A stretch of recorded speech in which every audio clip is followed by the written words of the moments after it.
So a few months ago, I decided to go visit a certain state that a certain ex of mine also happened to live in, and she was the only person that I knew that lived in that entire state. So of course, I hit her up before I left, let her know, and she happened to be in the city at the same time that I was there. So we decided to have some coffee and to catch up. And she kind of like let me behind the veil a little bit as far as to like modern women's mentality and as to like why our relationship didn't work and also why she regretted making our relationship not work. So, trying to make a long story short, I met her while I was working at a preschool. Like, she was adorable. She still is adorable. Like our values align. Like all that stuff was great. So like I was having a housewarming party. Uh like my one of my best friends and mutual coworker at the time told me like, hey man, just invite her to the party and see what happens. And I was like, all right. And then she ended up, staying over the night and then, that became excuse me, that became a thing for a while. And things were like super duper great at first. Like we would just like, be chilling, like we would just like, make each other like lunch and dinner and stuff. Like really, really low key. Like for lack of better terms, like the relationship wasn't actually costing me any extra money yet to that point. And then when things got a little bit more intense, like that's when the amount of money that I needed to spend to keep her happy, like got ramped up astronomically. Like all of a sudden after work, like she wanted to go to her favorite wine bar, which was not cheap. Also, like she wanted to share our lunch break so she can go to her favorite coffee shop, which I also had to pay for. And like at the time, and like we also had to consider that we both worked at the same place, getting paid the exact same amount of money, yet she was asking me to pay for everything. And like it got to the point where like one day at a grocery store, she was like, "Can I get a bottle of wine?" And I look over at her and I'm like, sure. And then she goes for like the big box. And I'm like, no, you asked for a bottle, so you get a bottle. And she about threw a fit. And that's when I was like, okay, this is seriously an issue. Like, I'm doing a gift for you, like, I'm doing something for you, but that thing isn't quite enough for you. So you're going to actively try to make this interaction more difficult just so I buy you the thing. And so, like, after that, we go to her place and I sit her down and I'm like, look, this is how I'm feeling about the situation. Like, I feel like you're just using me to buy you stuff. Like, yeah, like, I really like you. Yeah, our companionship is great. But, like, oh my goodness, you don't pay for anything and you expect me to pay for everything. Like, I don't have unlimited amounts of money. We work the same job, we have the same hours. And she was just like, I don't think you are, as in tune to my needs as you need to be. And then I stood up, I grabbed my things, and I left because I was like, this is literally unsustainable. And at first, I did feel really bad about it because I thought like, maybe we could have talked that out. Like we could have figured something out. But then when I was talking to her a few months ago, she actually apologized because she said to me verbatim, "Person, I'm sorry.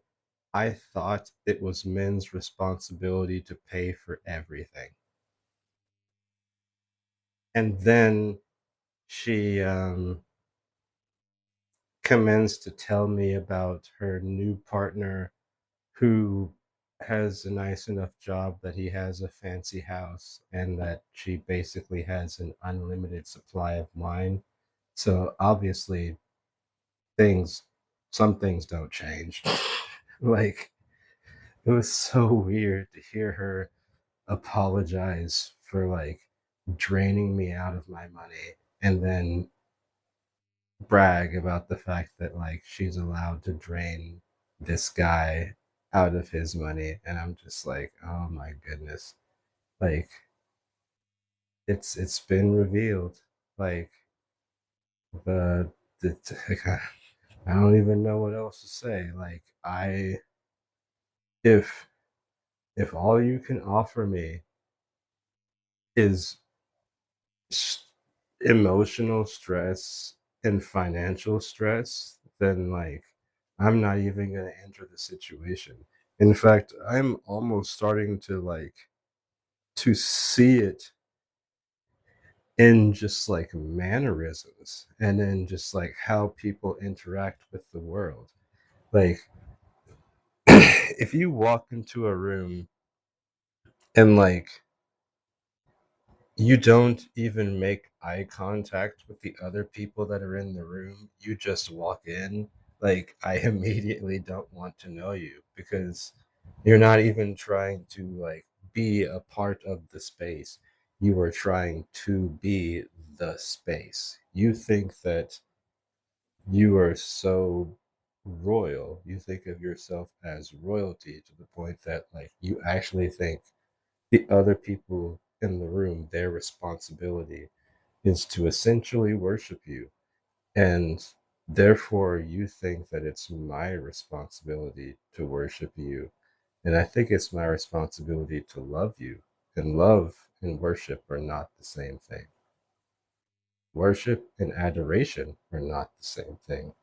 I think this, like, I think it might either be like a Western thing or a Greco Roman thing or whatever, where like love and worship kind of have been equated into the same thing when they are most certainly not. Like there couldn't be anything farther than from the truth. Like to love someone is to respect them, and to expect worship is the opposite of respect. Like to expect worship means that no matter what I do, you must give me constant praise. Even if I slap you in the face, it's your fault. That's a sign of worship. Even if what I did was entirely wrong, and I tell you, you know what? The only reason that I did that is because you made me mad. That's a sign of worship. Please, please stay away from these people. They're nothing but trouble. And realistically, like, it's going to come to a point where one of two things is going to happen. And I think it's going to be rather, in fact, I think both things will happen at the same time. There's going to be like kind of a great realization amongst modern women where they're like, huh, wait, why aren't any guys interested? Oh, wait, it's me. Okay, so I have to get more realistic. Okay, what does getting more realistic mean? Okay, it means realizing that, like, these are the things that I have to offer, therefore, these are the things I should ask for in return. And then they're like, oh, I could, I kind of deserve like a dishwasher. They'll be like, oh man, I kind of deserve like a fast food worker. They'll be like, oh man, I kind of deserve like I don't know. I don't know, just like a happy guy. I'd be like, I don't know, I kind of deserve just like, you know, like an IT guy because like I have difficulty with devices sometimes, and like having a guy around who just knows that kind of stuff would be like really useful in my life. Or like, oh my goodness, I'm not very good at cooking. You know, it'd be really good for me, a cook. like, like, isn't that such an amazingly bizarre concept? Like trying to find someone who like actually makes your life better instead of someone that just gives you whatever you want, regardless of whether whether what you want is logical or feasible or not. Like I I remember one Christmas I was with a different ex of mine, and we were like discussing Christmas lists. And like for me, that's super weird. Like when people are like, "Oh yeah, make out your Christmas list." I'm like, I'm an adult, yo. I'm not a child. Like, I don't know, just buy me something. Like, and I'm gonna just buy you something. And like, I don't know, look at me, look at my life, and consider what do I need. And that's how I will realize whether or not you actually look about me and care about my life. Like, if you buy me 10 pairs of socks and I'm a person who's adamant about wearing sandals only, it's obviously like you're not paying attention. Like that sort of thing. That's why I don't think Christmas lists are really productive because it's just like, it's lazy. The other people in your life should know. But anyway, she was like, oh, and she gave me a Christmas list of what she wanted. But then she also gave me a Christmas list of like the candies that she wanted in her stocking. And then that's when I was like, wait, pause. Like, if you want a stocking full of these types of candies, just go buy it. Like, why?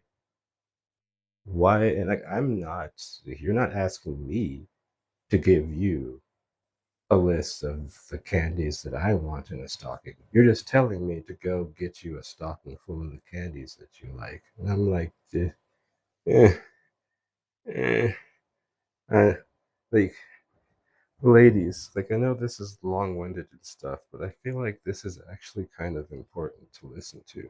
Like we are fed up. We just want peace now. And like it's not that we don't want to date you. It's not that women are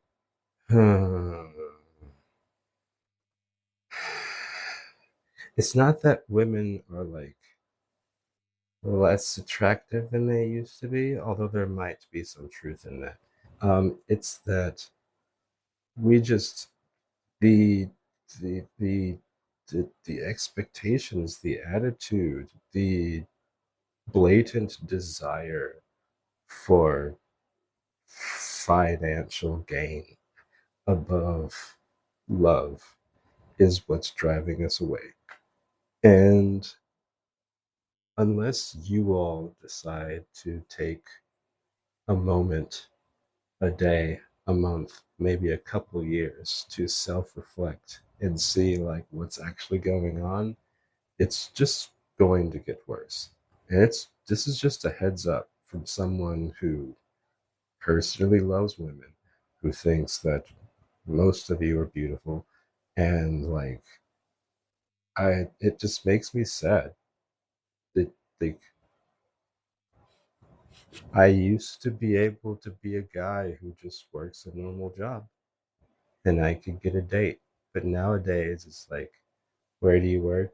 Oh no, I don't date dudes like that. And that's literally the end of the conversation. And that's why I don't talk to no one anymore. Like, you all need to look at yourselves and decide what you want to do in the future. not us.